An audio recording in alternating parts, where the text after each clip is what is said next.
السلام علیکم ورحمۃ اللہ وبرکاتہ۔ الحمد للہ نحمده ونستعینه ونستغفره ونؤمن به ونتوکل علیہ ونعوذ باللہ من شرور انفسنا ومن سیئات اعمالنا،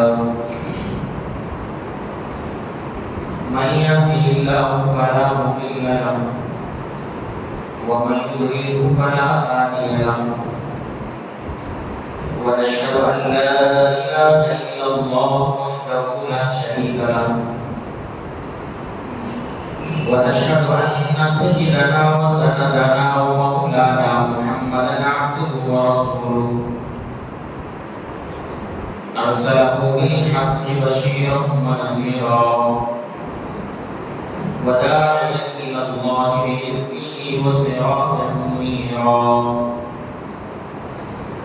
أما بعد فأعوذ بالله من الشيطان الرجيم.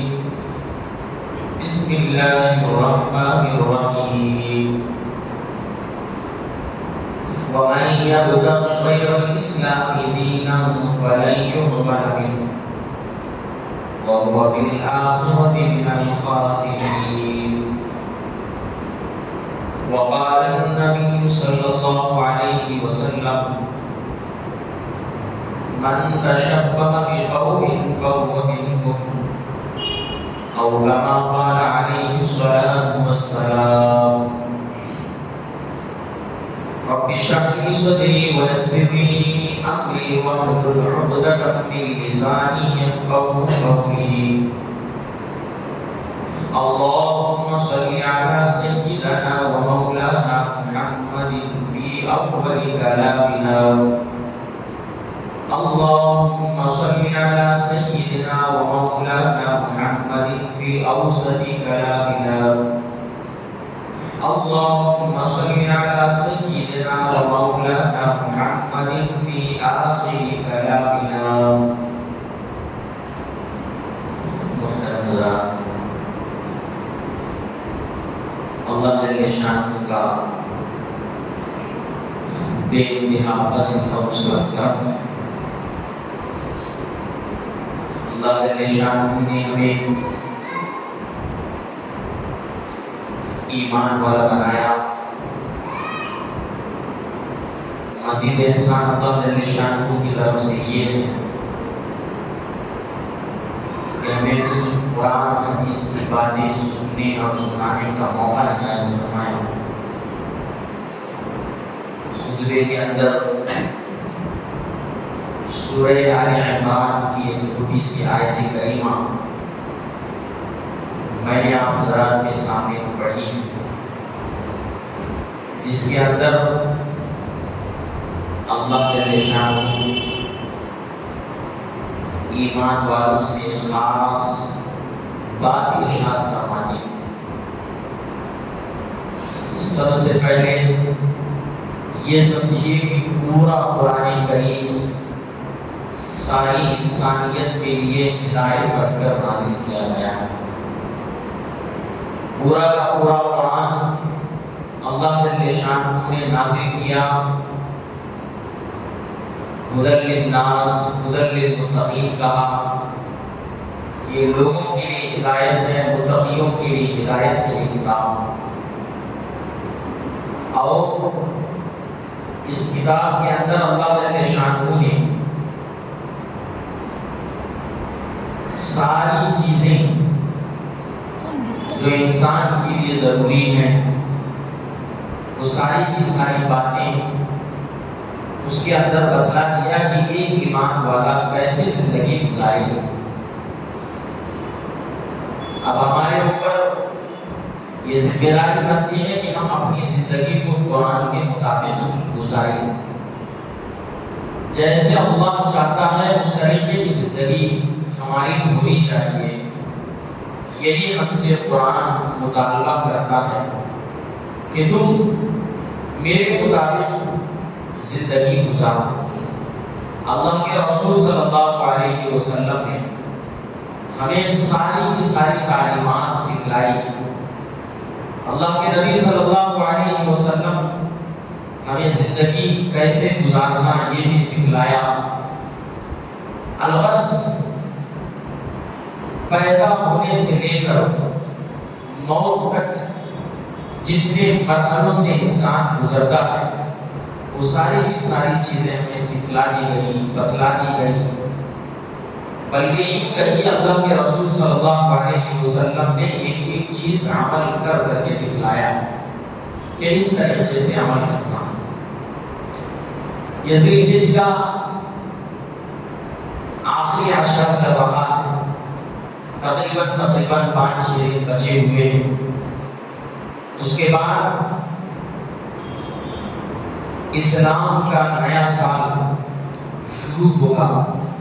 اور اسلام کا جو نیا سال شروع ہوتا ہے وہ ماہ محرم الحرام سے شروع ہوتا ہے.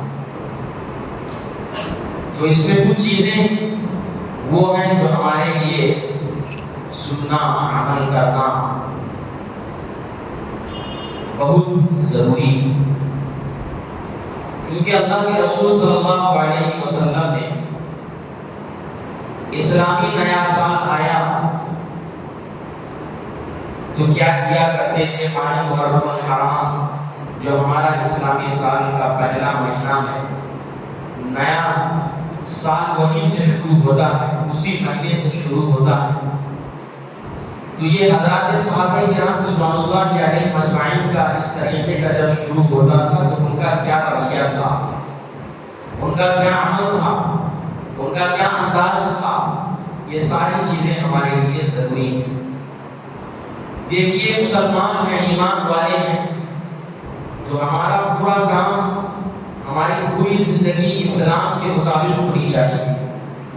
وہی بات قرآن کریم کی سورہ آل عمران کی اس آیت کے ٹکڑے میں اللہ جل شانہ ارشاد فرماتے ہیں وَمَن يَبْتَغِ غَيْرَ الْإِسْلَامِ دِينًا فَلَن يُقْبَلَ مِنْهُ، کہ جو شخص اسلام کے علاوہ کسی دوسرے دین کو پسند کرتا ہے، کسی دوسرے مذہب کو چاہتا ہے، فَلَن يُقْبَلَ مِنْهُ، وہ اس سے قابل قبول نہیں ہو سکتا، وہ قابل قبول نہیں ہے. ہم اپنے آپ کو مسلمان کہیں، اپنے آپ کو ایمان والا کہیں، لیکن جب عمل کی بات آئی، جب ہمارا عمل دیکھا جائے تو سارا کا سارا عمل اسلام کے خلاف ہے، تو کہتے ہیں وہ عمل قابل قبول نہیں، ایسا شخص قابل قبول نہیں ہے. وَهُوَ فِي الْآخِرَةِ مِنَ الْخَاسِرِينَ، وہ آخرت میں خسارے میں ہوگا. وہی عمل قابل قبول ہوگا جو عمل اسلام کے مطابق ہو، وہی عمل قابل قبول ہوگا جو عمل اللہ کے رسول صلی اللہ علیہ وسلم کے بتائے ہوئے طریقے پر ہو. اگر ہم نے اللہ کے رسول صلی اللہ علیہ وسلم کے بتائے ہوئے طریقے کو چھوڑ دیا، حضرت رسول اکرم صلی اللہ علیہ وسلم کی تعلیمات کو چھوڑ دیا، یاد رکھیے اس کو چھوڑ کر کوئی عمل کیا اور اس کو ہم یہ سمجھ رہے ہیں کہ یہ دین کا حصہ ہے یا پھر اسلام کا حصہ ہے، اسلام میں اسی طریقے سے بتلایا گیا ہے، تو وہ ساری کی ساری چیزیں غلط ہیں، بدعات میں ان کا شمار ہوگا. اسی لیے ہم سب سے پہلے اس چیز کو سمجھنے کی کوشش کریں کہ دین میں جتنا ہمیں کرنے کو کہا گیا، اسلام میں جتنا کرنے کا ہمیں حکم دیا گیا، وہی چیز ہمیں کرنا ہے. اور اسلام میں ہمیں جس چیز کو کرنے سے روکا گیا اور وہ اسلام کا حصہ بھی نہیں ہے، تو ایسے سارے اعمال سے ہمیں بچنا ہے، ایسے سارے کاموں سے ہمیں اجتناب کرنا ہے جو اسلام کا حصہ نہیں ہے، جو قرآن کا حصہ نہیں ہے، جس کا تذکرہ ہم قرآن میں ہے، جس کا تذکرہ ہمیں حضرت رسول اکرم صلی اللہ علیہ وسلم کے احادیث سے ملتی ہے، اور نہ ہی ہمیں وہ حضرات صحابہ کرام رضوان اللہ علیہم اجمعین سے ملتی ہے. تو وہ ساری چیزیں ہمارے لیے عمل کرنے کے لائق نہیں ہوتی. اسی کو قرآن کریم نے کہا جو شخص اسلام کے علاوہ کسی دوسرے مذہب کو پسند کرے، کسی دوسرے مذہب کی کسی خاص چیز کو لے اور اس کو یہ سمجھے کہ یہ اسلام کا حصہ ہے، اس کو کرنے پر ہمیں اجر ہے، تو کہتے ہیں وہ قابل قبول نہیں ہے. وہ قابل قبول تو ہو نہیں سکتا بلکہ الٹا آپ کو گناہ ہوگا، الٹا آپ کو گناہ ہوگا. دین تو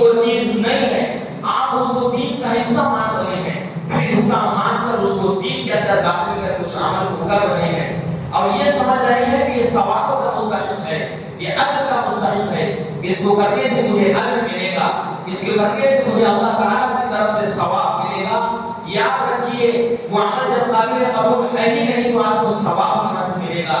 جب وہ عمل قرآن میں ہے، احادیث میں ہے، حضرت رسول اکرم صلی اللہ علیہ وسلم سے ہمیں ملا ہے اور اس کو کرنے کا ہمیں حکم دیا گیا ہے، تب ہم اس کو کر رہے ہیں، تب وہ قبول ہو سکتا ہے، اور جب وہ قبول ہوگا تب جا کے ہمیں ثواب ملے گا، تب جا کے ہمیں اس کے اوپر اجر ملے گا۔ لیکن جب وہ نہ قرآن کا حصہ ہے، نہ تعلیمات میں ہمیں بتلائی گئی ہے، نہ حضرت رسول اکرم صلی اللہ علیہ وسلم سے ہمیں وہ ملتی ہے، اور جب وہ کریں گے تو کہاں سے ثواب ہمیں ملے گا، کہاں سے ہمیں اجر ملے گا، اور اس میں کہاں ہم امید رکھیں گے کہ یہ عمل ہمارے لیے قابل قبول ہو سکتا ہے؟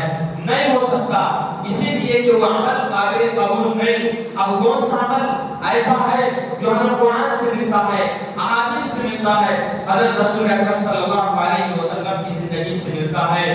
وہ ہمیں معلوم کرنا ہے، معلوم کر کے کرنا ہے کہ یہ عمل جو ہم کر رہے ہیں کیا یہ عمل قرآن سے ہمیں ملتا ہے یا نہیں ملتا ہے؟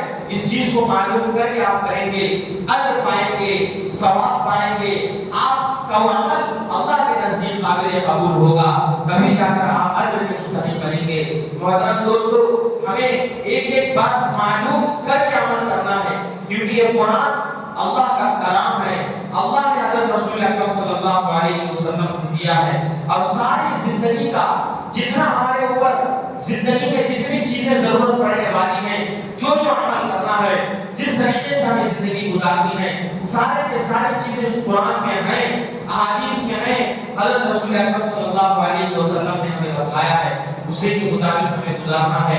اب یہ ذی الحجہ کا آخری ایام چل رہے ہیں، تقریباً آئندہ آنے والا جمعہ ماہ محرم الحرام شروع ہوگا، تو محرم کی کیا حقیقت ہے، اس میں کرنے والے اعمال کیا ہیں، یہ بھی ہمیں سمجھنا، اسی کے مطابق گزارنا یہ ہمارے اوپر ضروری ہے، کیونکہ اللہ کے رسول صلی اللہ علیہ وسلم نے ہمیں بتلایا کیا، اسی کے مطابق گزاریں گے تو پھر آپ کے لیے محرم الحرام کا مہینہ آپ کے لیے صحیح ہوگا۔ آپ نے اس کے اندر وہ کام کیے، وہ اعمال کیے جو اعمال نہ قرآن سے ثابت ہیں، نہ رسول اکرم صلی اللہ علیہ وسلم کی تعلیمات سے ثابت ہیں، لیکن آپ نے اس کو صرف یہ سمجھ کر کیا کہ ہمارے باپ داداؤں سے چلتا ہوا آ رہا ہے، میں بھی اس کو کروں گا، تو یاد رکھیے اگر وہ صحیح ہے تو اس کے اوپر آپ کو اجر ملے گا، لیکن اگر وہ صحیح نہیں ہے لیکن آپ اس کو دین کا حصہ سمجھ کر رہے ہیں، تب بھی آپ گنہگار ہوں گے، آپ کا عمل ضائع ہو جائے گا۔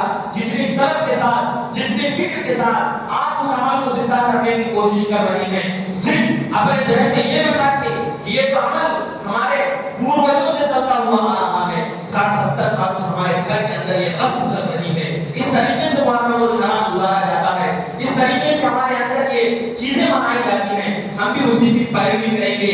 پیروی ہمیں نہ ہمارے باپ داداؤں کی کرنی ہے، نہ ہمارے پہلے کے خاندانوں کی کرنی ہے، پیروی تو ہمیں قرآن کی کرنی ہے، پیروی تو ہمیں حضرت رسول اکرم صلی اللہ علیہ وسلم کی احادیث کی کرنی ہے، پیروی ہمیں اس چیز کی کرنے کو کہا گیا۔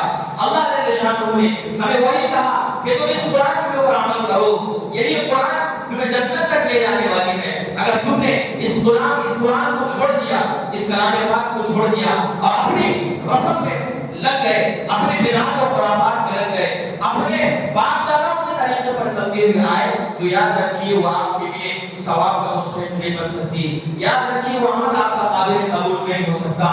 محترم دوستو، ہمیں اس چیز کی فکر کرنی ہے۔ ماہ محرم الحرام ان بابرکت مہینوں میں سے ہے جن مہینوں کی فضیلت قرآن نے بیان کی، سینکڑوں احادیث اللہ کے رسول صلی اللہ علیہ وسلم سے ثابت ہیں ماہ محرم الحرام کے بارے میں، اس کے اندر ہمیں کیا کہا گیا اور کس طریقے سے کہا گیا، یہ ساری چیزیں ہمیں سمجھنا ہے۔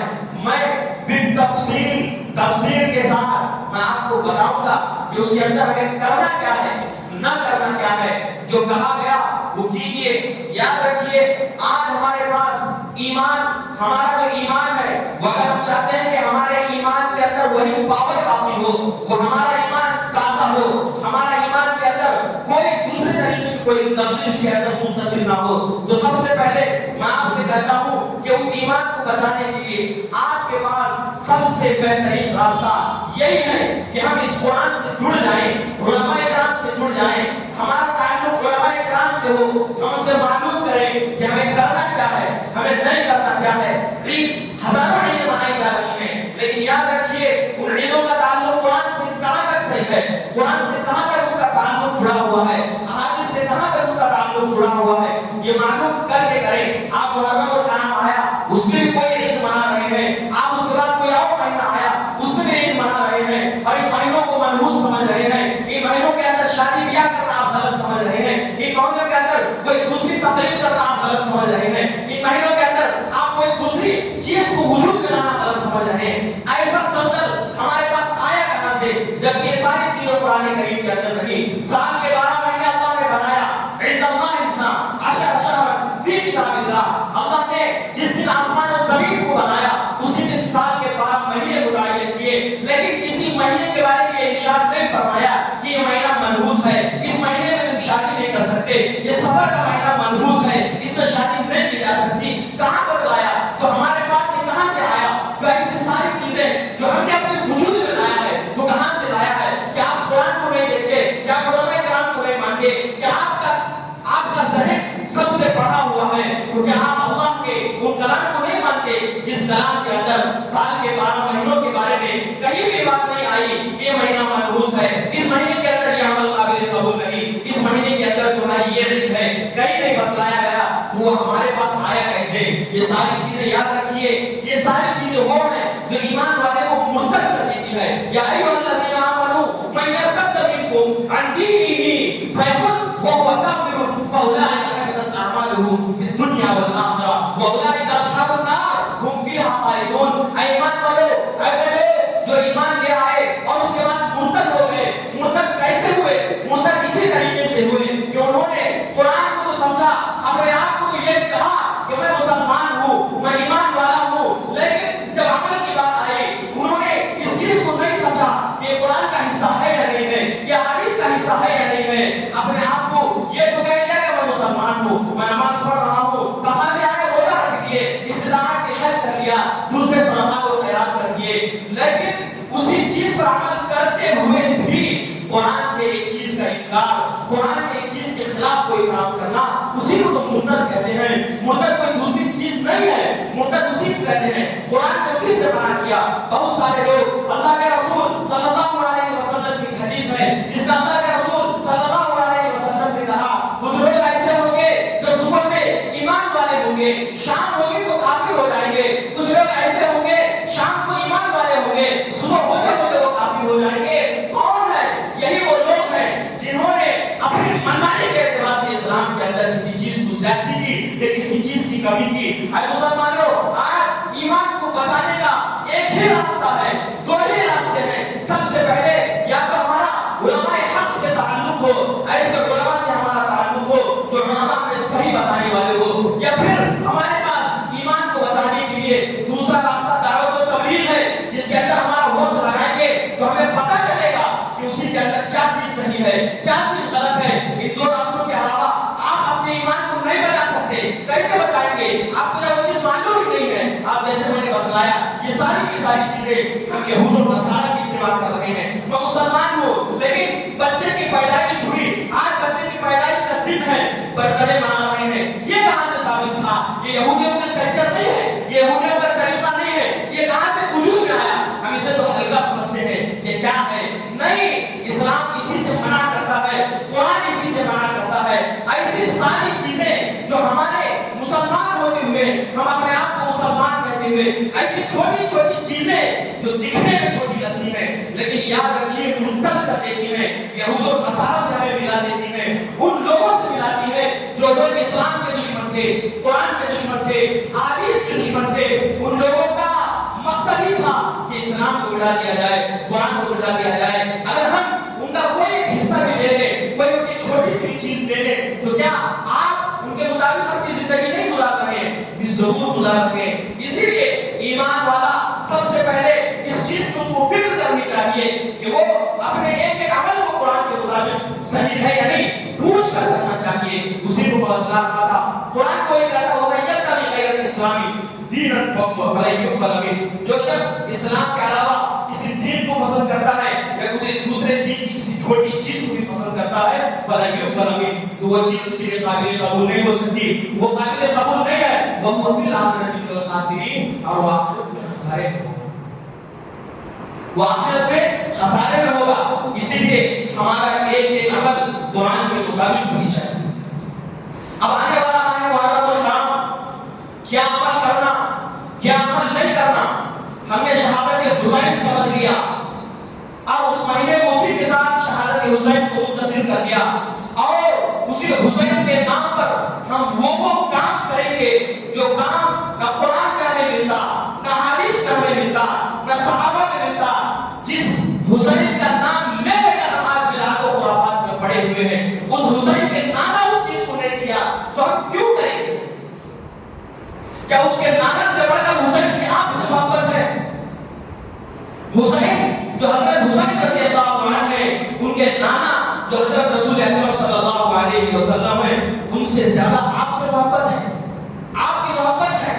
جو آپ کر کر دکھلائیں گے کہ حسین میں ہم یہ کر کے دکھلائیں گے, 8 محرم الحرام میں ہم یہ کریں گے, 9 میں یہ کریں گے, 10 میں یہ کریں گے, 11 میں یہ کریں گے. جو نانا نماز پڑھتے ہوئے نماز میں تخفیف کر لی اس نواسے کے لیے, وہ نانا نے آج تک نہیں کیا, اس نانا اور نواسے کے نام پر ہم کریں گے. تو یہ ساری چیزیں وہ ہیں جو ہمیں سمجھنا ہے. میں ابھی کھل کے اس کو بتاؤں گا. ابھی محرم الحرام نہیں شروع ہوا, اگلے جمعے سے تقریباً شروع ہونے والا ہے. محرم الحرام میں ساری چیزیں میں آپ کو بتلاؤں گا کہ کون کون سی چیزیں صحیح ہیں, کون کون سی چیزیں غلط ہیں. لیکن میں سب سے پہلے آپ کو یہ بتلاتا ہوں, دین کے آپ کسی چیز پر عمل کر رہے ہیں تو سب سے پہلے یہ معلوم کیجئے کہ وہ دین کا حصہ ہے یا نہیں ہے. میں حضرت حسین رضی اللہ عنہ کی شہادت کا واقعہ آپ کے سامنے لاؤں گا, کربلا کا واقعہ بھی لاؤں گا, اور ہمارے اندر جو چل رہا ہے اس کو بھی میں آپ کو بتلاؤں گا کہ یہ جو چیزیں جو چل رہی ہیں اس کا کہاں تک قرآن سے تعلق ہے, کہاں تک احادیث سے اس کا تعلق ہے, کیا غلط ہے کیا صحیح ہے. کلمے کی چوٹ پر پابندی کے طور پر کہوں گا کہ یہ چیز غلط ہے تو غلط ہے ہی کیوں, اس کا تعلق نہ قرآن سے ہے, اس کا تعلق نہ حدیث سے ہے, تو ہم اس کو کیوں تسلیم کریں گے, ہم اس کی تصدیق کیوں کریں گے, اس کی تعبیر ہم کیوں کریں گے. نہیں ہے تو نہیں ہے, قرآن میں اس کا ذکر نہیں ہے, اسی لیے ہم اس کو نہیں مانتے. یہ ساری چیزیں آپ حضرات کے سامنے بتائیں گے. آج میں جو آپ سے کہنا چاہ رہا ہوں وہ یہ ہے کہ ہم سب سے پہلے ہمارا تعلق علماء کرام سے ہو, وہی چیزیں ہم عمل میں لائیں گے جو چیزیں ہمیں قرآن سے ملتی ہیں. یہود و نصارہ کے کلچر کو چھوڑیے, یہود و نصارہ کی فکر کو چھوڑیے, یہود و نصارہ کے مقاصد میں ہم اپنے آپ کو نہ ملوث کیجیے کیونکہ وہ ساری چیزیں غلط. ہم ایمان والے, ہم اسلام والے, آج اسلام اور مسلمانوں ہی کی وجہ سے سورج نکل رہا ہے. آج اسلام اور مسلمانوں کی وجہ سے اس ستاروں کے اندر وہ رونق ہے. آج اسلام اور مسلمانوں کی وجہ سے یہ دن اور رات کا نظام چل رہا ہے, ورنہ دنیا کے اندر ایسے ایسے لوگ جی رہے ہیں جن کا جینا تو کیا چھوڑیے, وہ لوگ صاف منکر ہیں. میں آپ سے کہتا ہوں کہ آج اسلام کو جو نقصان پہنچا ہے, اسلام کو جو سب سے زیادہ نقصان پہنچا ہے وہ ابو جہل سے نہیں پہنچا. ابو جہل کی جہالت تھی, ابو لہب سے نہیں پہنچا, ابو لہب کی شرارت تھی, ان منافقوں سے پہنچا ہے جو منافقین اپنے آپ کو مسلمان تو کہتے ہیں, مسلمان کا لیبل لگاتے تو ہیں, لیکن اندر سے سارا ان کا جڑا ہوا ہے یہودیوں سے, سارے ان کے فکرے جڑے ہوئے ہیں یہودیوں سے.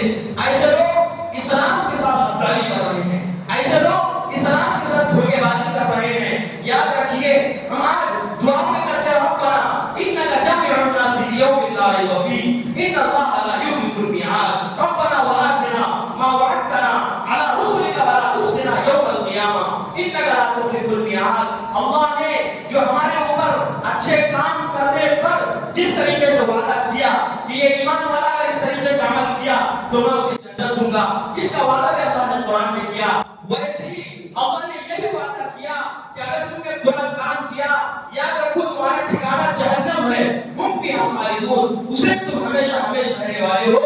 انک لا تخلف الميعاد, اللہ جب وعدہ کر دیتا ہے تو اس کو وعدہ خلافی نہیں کرتا. منافقوں سے یہی قرآن کہتا ہے کہ تم ان منافقت کو چھوڑ دو، اسلام جب لے لیے اسلام کے اوپر 100% چلو۔ مسلمانوں سے قرآن بھی یہی کہتا ہے۔ علماء کرام اس طریقے سے منبر سے یہی سمجھاتے ہیں کہ آپ اسی کام کو کیجیے جو کام ہمیں قرآن سے ملتی ہے، یہودیوں کی مشابہت نہیں۔ اللہ کے رسول صلی اللہ علیہ وسلم نے ارشاد فرمایا من تشبہ بقوم فهو منهم، جو جس قوم کی مشابہت اختیار کرتا ہے، جو جس قوم جس مذہب سے اس کی مشابہت ہوتی ہے، ملتا جلتا ہوا عمل ہوتا ہے، فهو منهم، تو وہ اسی قوم میں سے ہو جاتا ہے۔ جب اس قوم میں سے وہ ہوگا تو اسی قوم کے برابر اسے گناہ ملے گا، اسی قوم کے برابر اسے اللہ جل شانہ کی طرف سے سزا ملے گی۔ اسی لیے ہمیں اس کی فکر کرنی ہے کہ ہم ان چھوٹی چھوٹی چیزوں کو اس کی طرف توجہ نہیں بڑھانے، لیکن یاد رکھیے یہی ساری چیزیں ہمارے لیے مرتد ہونے کے لیے کافی ہیں۔ ہم مسلمان ہیں، ہم اسی نقش قدم پر چلیں گے جو صحابہ کرام رضوان اللہ علیہم اجمعین نے چلا، جو حضرت رسول اکرم صلی اللہ علیہ وسلم نے چل کر دکھلایا کہ تم اس طریقے سے عمل کرو۔ اگر ہم نے اس کے خلاف عمل کر لیا، یاد رکھیے وہ عمل قابل قبول نہیں ہو سکتا۔ آج مسلمانوں کو اسی چیز کی طرف فکر کرنی ہے، یہی چیز سمجھنی ہے کہ ہمیں کرنا کیا ہے، ہمیں نہیں کرنا کیا ہے، اور ہمیں کس چیز کو کرنے کا حکم دیا گیا ہے اور کس چیز سے روکا گیا ہے، یہی چیز کو ہمیں سمجھنا ہے۔ ماہ محرم الحرام آیا، کسی قوم کی مشابہت کر لی، پتہ نہیں کیا کیا عمل کر لیا، اور اس کو ہمیں سمجھ رہے ہیں کہ یہ ہمارے لیے دین کا حصہ ہے، کرنے پر ہمیں ثواب ہے، نہیں ہو سکتا۔ اس کے بعد ماہ سفر آیا، اس میں ہم نے اس مہینے کو منحوس سمجھا، اس مہینے میں کچھ کام کیا ہی نہیں، نہ اس میں کوئی اچھا کام کرنا پسند کرتے ہیں، اور پھر اس کے اوپر سے پھر اس مہینے کو ہم منحوس سمجھتے ہیں۔ ربیع الاول آیا تو اس میں الگ تقریبات کرتے ہیں، جمادی الاولیٰ آیا اس میں الگ تقریبات کرتے ہیں۔ دوستوں اس چیز کو ہمیں سمجھنے کی ضرورت ہے، ہم مسلمان ہیں، ہم ایمان والے ہیں، اسی لیے میں نے کہا کہ ہمارے لیے سب سے اہم جو ضروری ہے وہ یہ ہے کہ ہمارا ایمان اگر تازہ ہو، ہمارے ایمان کے اندر اگر تقویت ہو، تو ہمارے لیے سب سے بہترین راستہ یہی ہے کہ ہمارا تعلق علماء کرام سے ہونا چاہیے، ہمارا تعلق دعوت و تبلیغ سے ہونی چاہیے۔ یہی وہ دو راستے ہیں جس سے ہمارا ایمان بچ سکتا ہے، اس کے اندر تازگی آ سکتی ہے، اس کے اندر بڑھوتری آ سکتی ہے، صحیح اور غلط سمجھنے کی صلاحیت پیدا ہو سکتی ہے۔ مسلمانوں، اللہ جل شانہ نے ہمیں پیدا کیا، اور پیدا کرنے کے بعد جب موت آئے گی، موت کے بعد ایک ایک چیز کا ہمیں حساب و کتاب دینا ہے۔ ہم نہیں پڑھتے کیا؟ ہم پڑھتے ہیں، ہم نے سنا ہے، اللہ جل شانہ ذرے ذرے کا حساب ہم سے لیں گے۔ عمری فیما افنا، میں نے تمہیں 60-70 سال کی عمر دیا، تم نے اس میں کہاں گزاری؟ یہ سارے ہمیں سوالات کیے جائیں گے، اس کا جواب ہمیں دینا ہے۔ جواب کے بغیر تو اللہ جل شانہ ہمیں نہیں چھوڑیں گے۔ تو اگر ہمارا جواب صحیح ہو، اگر ہم نے جواب کب صحیح دیں گے؟ جواب اس وقت صحیح ہوگا جس وقت ہم نے زندگی صحیح گزار کر گئے ہوں۔ اگر ہم نے یہاں زندگی صحیح نہیں گزاری تو ہم کیا جواب دیں گے؟ اللہ ہم سے کہے گا کہ تم نے جو عمل کر کے آیا ہے اور جو تم نے اسے دین کا حصہ سمجھا ہے، ثواب سمجھا ہے، تم نے اسے کہاں سے لیا تھا؟ جب اس میں نہ ثواب ہے، نہ دین کا حصہ ہے، نہ حضرت رسول اکرم صلی اللہ علیہ وسلم جو میرے محبوب ہیں نہ انہوں نے کیا ہے، نہ قرآن میں نے اس کا ذکر کیا ہے، تم نے اس کو کیا کہاں سے؟ تو ہمارا جواب کیا ہو سکتا ہے؟ جواب نہیں ہو سکتا۔ اسی لیے کہتے ہیں کہ ہمارا ایک ایک عمل قرآن کے مطابق ہونی چاہیے، ایک ایک عمل حضرت رسول اکرم صلی اللہ علیہ وسلم کی تعلیمات کے مطابق ہونی چاہیے۔ یہی چیزیں اصل سمجھنا ہے، یہی چیزیں ہمارے لیے اصل ہے۔ اللہ کے رسول صلی اللہ علیہ وسلم نے ایک ایک چیز سکھلا کر گئے۔ دسمبر کے 31ویں رات آئی تو ہم جنوری فسٹ مناتے ہیں، جو کہ سراپا یہودیوں کا طریقہ،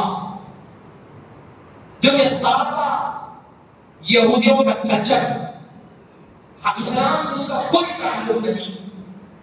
ہمارا مہینہ تو ماہ محرم الحرام سے شروع ہے، ہمارا اسلامی سال تو ماہ محرم الحرام سے شروع ہے، تو اس عمل میں ہم کیوں ملوث ہوں گے؟ ہمارا وہ عمل کیسے عمل بنے گا اور ہم اس کو کیسے سمجھیں کہ ہم بھی اس کو کرنا ہے؟ دیکھا دیکھی کو ہم نہیں کرتے، اسلام ہمیں دیکھا دیکھی کرنے کا حکم نہیں دیتا، ہمیں اسلام کو حکم دیتا ہے کہ تم اللہ نے جس طریقے سے کہا اس طریقے سے کرو، اللہ نے اس کو کہا ہے تو اس کو کرو، اللہ نے اس کا حکم دیا ہے تو کرو، حضرت رسول اکرم صلی اللہ علیہ وسلم کا حکم ہے تو کرو، نہیں ہے تو کوئی کر رہا ہے، پڑوسی کر رہا ہے، یہودی کر رہا ہے، دنیا والے کر رہے ہیں، دنیا والے تو یہیں سے جہنم میں جانے کی تیاری کر رہے ہیں، ہم مسلمان ہیں، ہماری اعلیٰ فوقیت ہے، ہم قل هل يستوي الذين يعلمون والذين لا يعلمون لا يستوي اصحاب النار واصحاب الجنہ، اصحاب الجنہ هم الفائزون، کبھی بھی جنت والے جہنم والے برابر نہیں ہو سکتے، اصحاب الجنہ هم الفائزون، جنت والے تو کامیاب ہیں، ایمان والے وہ کامیاب ہیں۔ تو ہمارے عمل میں بھی ہمارا عمل بھی اسی طریقے سے ہونا چاہیے، ہمارے عمل کے اندر وہ طور ہونا چاہیے کہ جو ہم عمل کر رہے ہیں وہ کس طریقے کا عمل ہمارا ہو۔ الغرض قرآن کریم کی جو آیت کریمہ میں نے آپ حضرات کے سامنے پڑھی، اس کے اندر صاف اللہ جل شانہ نے یہ ارشاد فرمایا اسلام کے علاوہ جو بھی چیز کو آپ پسند کریں گے، جو بھی چیز کو آپ پسند کریں گے، یاد رکھیے اس سے مقابلے قبول نہیں ہو سکتا، فلا یقبل منہ، البتہ وہ فی الآخرۃ من الخاسرین کہا کہ وہ آخرت میں خسارے میں بھی ہوں گے، آخرت میں خسارے میں بھی ہوں گے، اسی لیے ہمیں ایسے عمل نہیں کرنا ہے جو عمل ہمیں قرآن سے نہیں ہوگا۔ ماہ محرم الحرام آیا تو ہمیں اس میں کیا کرنا ہے کیا نہیں کرنا ہے، اس کو بھی ہمیں سمجھنا ہے، اس کو بھی ہمیں سمجھنا ہے، وہی چیز کرنا ہے جو چیز کرنے کا ہمیں ملتا ہے۔ ماہ محرم الحرام میں ہمیں کیا ملتا ہے؟ اللہ کے رسول صلی اللہ علیہ وسلم نے صرف 2 روزے رکھنے کا حکم دیا، 2 روزے رکھنے کا حکم دیا، 9 10 یا 10 11 یہ نفل روزے ہیں جس کا ثواب تو بہت زیادہ ہے، اس کا رکھنے کا حکم دیا۔ اس کے علاوہ اس میں ہے کیا؟ اس میں ہے کیا؟ شہادت حسین پر اگر ہم خاری کا غم منائیں گے تو غم بھی ہمیں منانے کا طریقہ بتایا ہے، غم ایسا بھی نہ مناؤ جو شریعت کے خلاف ہو، غم ایسا بھی نہ مناؤ جیسا ہم صحابہ نے نہیں منایا۔ اگر آپ اس طریقے سے غم خاری کا مہینہ سمجھتے ہوئے، دکھ درد کا مہینہ سمجھتے ہوئے ساری چھٹیاں منا کر آپ خاص شہادت حسین کے نام پر آپ کسی خاص عمل میں ملوث ہیں تو حضرات صحابہ کرام رضوان اللہ علیہم اجمعین کو ڈاکو۔ ہر دن کسی نہ کسی کی موت ہوئی ہے، ہر دن کسی نہ کسی صحابی کی موت ہوئی ہے، آپ ہر وقت شہادت ہی مناتے ہوئے، غم خاری مناتے ہوئے تو خوشی کا منائیں گے، اور جو چیز ہم کر رہے ہیں وہ کس حد تک ہمیں کرنا ہے یہ چیز ہمیں بتائی ہے، اسی چیز کو ہمیں سمجھنا ہے، یہی چیز ہمارے پلے پڑنا ہے کہ ہمیں کرنا کیا ہے، ہمیں نہیں کرنا کیا ہے۔ اللہ تعالیٰ ہم سب کو وہ کام کرنے کی توفیق عطا فرمائے جو ہمیں قرآن سے ملتی ہے، جو ہمیں احادیث سے ملتی ہے، جس کام کو حضرات صحابہ کرام رضوان اللہ علیہم اجمعین نے کیا، جس کام کو حضرت رسول اکرم صلی اللہ علیہ وسلم نے کیا اور ہمیں کرنے کا حکم کیا، وہی کام ہم کریں گے۔ ماہ محرم الحرام آیا تو ہم بھی تب بھی وہی کام کریں گے جو چیز ہمیں کرنے کو کہا گیا ہے۔ حضرت رسول اکرم صلی اللہ علیہ وسلم نے ہمیں بتلایا، دیکھیں شیطان ایمان والے کے پیچھے پڑا ہوا، وہ کسی نہ کسی طریقے سے ایمان والے کو پھسلاتا رہتا ہے۔ کتابوں کے اندر ایک بزرگ کا واقعہ لکھا ہے، ایک بزرگ تھے، اللہ والے تھے، شیطان ان کے پیچھے پڑ گیا ہے، کسی نہ کسی طریقے سے ان کو بہکا کر راہ راست سے بھٹکا دو، راہ راست سے بھٹکا دو، لیکن وہ اپنی ہر کوشش میں ناکام ہوتا رہا۔ جس طریقے سے بھی وہ بزرگ کے پیچھے پڑا ہوا تھا کہ میں ان کو پھسلا کر بھٹکا دوں گا، لیکن وہ بزرگ پھسلے نہیں، وہ چوکنا تھا۔ بلاخر شیطان نے ہار مان کر اس بزرگ سے کہا کہ آپ تو واقعی اللہ والے ہیں، میں نے کتنی کوشش کی آپ پھنسے نہیں، میں نے کتنی کوشش کی لیکن آپ پھنسے نہیں، بلاخر میں منہ موڑ کر چلا جاتا ہوں۔ تو بزرگ نے شیطان سے کہا اب بھی تم مجھے پھنسا رہے ہو، اب بھی تم مجھے پھنسا رہے ہو، اب بھی تم مجھے پھنسا رہے ہو، جب تک مجھے موت نہ آ جائے، موت جب تک مجھے نہ آ جائے، اور جب تک میں کلمہ نہ پڑھ لوں تب تک میں تیرے ہی بدل ہوں۔ ابھی تیرے پاس راستے ہیں، تو کسی بھی طریقے سے گھسلا کر کے بھٹکا سکتا ہے۔ اب بالکل لاش میں یہ جو بات کہہ رہا ہے کہ بالآخر میں نے ہاتھ مان لیا، میں نے جتنی طریقے سے کوشش کی، آپ نہیں پھنسے، آپ راہ راست پر ہی ہیں، چلو میں ہی چلا جاتا ہوں، یہ بات بول کر بھی تمہیں پھنسانے کی کوشش کر رہا ہے، میں آپ کو پھنسا ہوا ہوں۔ جب تک مجھے موت نہ آ جائے، اور جب تک میں کلمہ نہ پڑھوں موت پر وقت، موت کے پر وقت میں جب تک کلمہ نہ پڑھوں اور حالت مجھے موت نہ آ جائے تب تک میں پھنسا ہوں۔ حضور کی یہ بات، اور ہم یہ سمجھتے ہیں کہ ہم جمعہ آ کر نماز پڑھ لیا، ہم جو بھی تو لگا لیے، چہرے پر داڑھی کا کوئی سنت رسول اللہ کا ہمارا کوئی خیال نہیں، اور ہم یہ سمجھیں گے کہ ہم نماز پڑھ لیے تو ہم بچ گئے، ہم کیا غلط کر سکتے ہیں؟ نہیں، یہ ایسے ایسے بزرگ کے واقعات کتابوں کے اندر ہیں جو بزرگ کبھی تصویر نہیں چھوڑی، جن بزرگوں کے زبان سے کبھی اللہ کے علاوہ کوئی لفظ نہیں نکلا، ویسے بزرگ ڈر ڈر کے زندگی گزاری۔ آج ہم سارے کے سارے اعمال خلاف سنت کر رہے ہیں، خلاف شریعت کر رہے ہیں، اور یہ سمجھ کر آرام سے بیٹھے ہوئے ہیں کہ ہم نماز پڑھ رہے ہیں، ہمارا تعلق کچھ نہ کچھ مسجد سے ہے۔ یاد رکھیے ویسا نہیں چلے گا، ہمیں ایک ایک شریعت کے ایک ایک ٹکڑے کے ایک ایک جز پر عمل کرنا پڑے گا، تبھی جا کر اللہ نشان ہمیں جنت دے سکتے ہیں۔ اللہ تعالیٰ ہم سب کو شریعت کے ایک ایک ٹکڑے پر عمل کرنے کی توفیق عطا فرمائے۔ لاسٹ میں دو باتیں آپ سے کہنا چاہتا ہوں، وہ یہ ہے کہ ہمارے اس ساؤتھ کے جو علاقے میں جو بیان کا رواج ہے، میں سمجھتا ہوں یہ ایک بہت بڑی چیز ہے، ورنہ آپ اس طرف چلے جائیں، دلی دیوبند کی طرف چلے جائیں تو وہاں جمعہ کے دن تو صرف خطبہ نماز ہوتی ہے، سارے اہل ہیں، لیکن ہمارے یہاں بیان کا رواج 1 بجے سے 1:30 بجے نہیں، 35 منٹ 40 منٹ پہلے بیان قرآن و حدیث کی اس کے بعد آپ لوگوں کو سنائی جاتی ہے، پھر اس کے بعد جمعے کے دن تو اصل کیا ہے؟ جمعے کا خطبہ ہے، 2 رکعت فرض نماز، اس کے ساتھ سنت و نوافل نہیں۔ لیکن یہ جو بیان کا جو رواج ہے، بزرگوں نے جو ہمیں اجازت دی ہے، وہ اس لیے دی ہے کہ ہمارے مسلمانوں میں ایسا بڑا طبقہ جو ایک ہفتے تک نہ قرآن سن سکتا ہے، نہ قرآن کی باتیں سمجھ سکتا ہے، اس کو کوئی پلہ نہیں پڑتا، کوئی کھیتی کا کام کرنے والا ہے، کوئی میکینک ہے، کوئی میسری ہے، تو وہاں کون کو قرآن اور حدیث کی بات بتائیں گے؟ تو کم سے کم وہ جمعے کے دن آدھا گھنٹہ پہلے آ گئے، یہاں قرآن کی باتیں سن لیے، قرآن ہم سے چاہتا کیا ہے، ہم کس طریقے سے عمل کرنے سے ہم قرآن کیا وعدہ کر رہا ہے، یہی ساری چیزیں سمجھانے کے لیے اکابرین کی طرف سے بیان کے آدھے گھنٹے کا 35 سے 40 منٹ کا موقع ملا۔ ہم اس کو بھی غنیمت سمجھیں۔ مسلمان کا تقریباً 70 سے 75% تک طبقہ جمعہ کے دن چھٹی سے جمعہ ہی کے نام سے چھٹی کر کے کیا جمعہ ہے کیا کام ہو جائے۔ جب ایسا ہمارا معمول ہے تو ہم ایسا کیوں نہ ہو کہ کم سے کم 1 بجے سے پہلے آ کر پورا بیان سنیں، جس کے اندر ہمیں کیا کیا باتیں بتائی جا رہی ہیں، سب کے لیے، کہنے والے کے لیے بھی عمل کے لیے ضروری، سننے والے کے لیے عمل کے لیے ضروری۔ جب ہم یہ 20 سے 25 سے 30 پر آئیں گے تو ہمیں کیا سمجھ میں آئے گا، کیا شریعت کی بات سمجھ میں آئے گی، کیا قرآن کی بات سمجھ میں آئے گی، کیا حضرت رسول اکرم صلی اللہ علیہ وسلم کی تعلیمات سمجھ میں آئے گی۔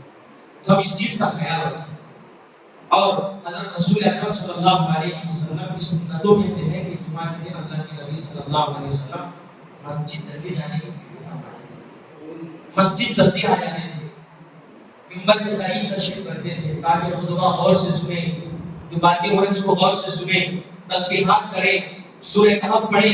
یہ ساری فضیلتیں حضرت رسول اکرم صلی اللہ علیہ وسلم نے فرمایا جو شخص جمعے کے دن سورہ کہف پڑھتا ہے تو جمعے سے لے کر جمعے تک ساری بلاؤں سے وہ محفوظ ہوتا ہے، ساری بلاؤں سے، حادثات سے، حادثہ فاجعہ سے محفوظ ہوتا ہے، سارے حادثات سے۔ کیا ہم یہ باتوں پر یقین نہیں ہے؟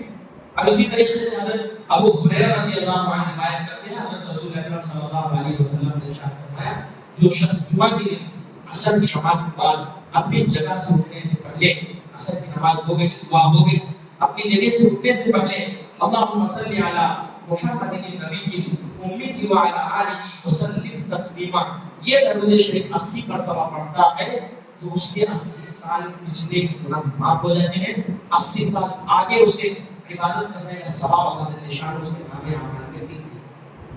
تو اتنی فضیلتیں ہیں جمعہ کی، اور یہ بات اور بھی ہے کہ جمعے کے دن میں کوئی ایسا وقت اللہ تعالی شان نے ایک لمحہ چھپا رکھا ہے، اگر وہ لمحہ ہمیں گر گیا اور اس میں اگر ہم نے کوئی دعا کرنی ہو، دعا قبول بھی ہوتی ہے، وہ ناقابل قبول نہیں ہوتی۔ ایسا وقت اللہ تعالی شان نے جمعہ میں چھپا رکھا ہے، تو ہم اس جمعے کی قدر کریں۔ حضرات صحابہ کرام جمعے کی بہت بڑی قدر فرمایا کرتے تھے، حضرت خود رسول اکرم صلی اللہ علیہ وسلم بڑی قدر فرماتے تھے۔ کہتے ہیں حدیث میں قیامت کا جو تذکرہ آیا ہے، قیامت کب آئے گی؟ جمعہ کا دن بتلایا گیا۔ اسی لیے بزرگ نے اپنی کتاب میں لکھا ہے جمعہ کا دن جب آتا ہے، آسمان و زمین، یہ پہاڑ، یہ دریا، یہ چرندے، یہ درندے سب گھبراتے ہیں، کہیں آج ہی کا قیامت کا دن نہ ہو جائے۔ اگر کوئی ڈرنے والا نہیں ہے وہ کون ہے؟ اس انسان ہے، ایمان والا ہے، اس جمعے کے دن سے نہیں ڈرتا۔ اس میں اتنی غفلت اور لاپرواہی برتتا ہے کہ ایک 20 25 کا آتا ہے کہ چلو ڈائریکٹ ہم پاس نہیں۔ بقیہ تسبیحات کہاں گئی؟ محبوب کبریا صلی اللہ علیہ وسلم ان کے دل میں اتنی عظمت اس جمعے کی، کیوں کر رہا ہوں کہ ہمارے دل میں اس جمعے کی قدر، اس کی عظمت، اس کی رفعت ہونی چاہیے۔ اس کا لحاظ رکھیں کہ آنے کی فکر کریں، یہ جو باتیں کہی جاتی ہیں اس کو سمجھنے کی فکر کریں، اور جمعہ کی قدر کریں، ہم دعائیں خوب مانگیں، تسبیحات خوب کریں، جو اصل کی بات کریں تسبیح میں نے بتلایا اسے بھی پڑھیں، سورہ کہف پڑھیں۔ اللہ تعالی شان سب سے بلاؤں سے حفاظت کرتا ہے، ورنہ آپ نہیں دیکھیں حال ہی میں احمد آباد سے جو لندن کے لیے جو ابھی پلان بنا تھا، 26 سے 30 مسلمان اس میں تھے، جو کراچی تقریباً 1 2 کلومیٹر نہیں چلا، گر کر جل کر معاف ہو گیا۔ یہاں تک کہ ڈیڈ باڈی بھی نہیں پہچانی گئی کہ باڈی کس کی ہے، کون انسان ہے۔ کہتے ہیں جمعے کے سچے دل کے ساتھ جو سورہ کہف پڑھ لیا، ایسی بلاؤں سے نشانوں کو محفوظ کرتا ہے۔ اس پر ہمارا یقین ہونا چاہیے۔ اللہ تعالیٰ ہم سب کو یقین کرنے کی توفیق عطا فرمائے۔ آپ جمعے میں جلد آنے کی فکر کریں، ہمارے محرم الحرام کی جتنی باتیں ہیں میں ساری کی ساری چیزیں آپ حضرات کے سامنے بتلانے کی کوشش کروں گا۔ آپ جلد آنے کی فکر کریں، سچی اور صحیح بات معلوم کرنے کی فکر کریں، قرآن کی صحیح بات آپ معلوم کرنے کی فکر کریں۔ دوسری بات 12:55 پہ بیان شروع ہونا ہے، 1:30 تک ختم ہونا ہے۔ کوئی احباب 12:55 پر آئے ہیں تو کرانے کا کو بیٹھ جائیں، کیونکہ بیان کے بعد جو 10 منٹ کا جو وقفہ دیا جا رہا ہے وہ سنتوں ہی کے لیے دیا جا رہا ہے، تو آپ اس سے بات اٹھائیں۔ ادھر بیان چل رہا ہے، آپ نماز پڑھ رہے ہیں تو نماز میں بھی خلل ہو سکتا ہے۔ اس چیز کا بھی خیال رکھیں۔ اللہ تعالیٰ ہم سب کو کہنے سننے سلام علیکم و رحمۃ اللہ وبرکاتہ۔